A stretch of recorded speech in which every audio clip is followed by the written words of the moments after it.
बरसों पहले बोरसद गांव है खंबात के बाजू में बोरसद। मेरा जाहिर प्रवचन था दोपहर को 3 बजे का, करीबन 45 साल पहले की बात।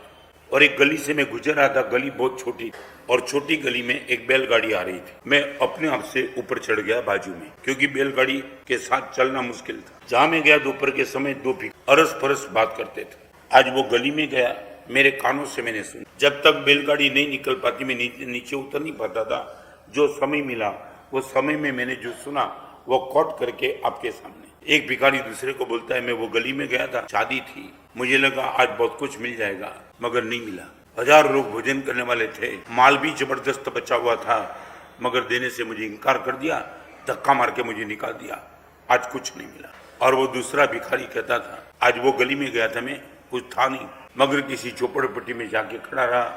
बहन पवित्र थी, उसने मुझे बज्जर की 2 रोटी दे दी, बाજરાના 2 રોટલા। હવે તમે સાંભળો, આ એક ભિખારી કહે છે, मैं उस गली में गया था, शादी थी, कुछ मिला नहीं, और दोपहर को 3 बजने के आए, पेट खाली है, करूं तो क्या करूं। અને એ ભિખારી એમ કહે છે, હું એ ઝૂંપડપટ્ટીમાં ગયો તો 2 રોટલા મળ્યા, ખાનારો તો હું એકલો જ છું, એક મારો અને એક તારો। ભિખારી પણ આપી શકે છે જો આપવા માંગે તો, અને કરોડપતિ પણ મેળવી શકતો નથી પુણ્ય ન હોય તો।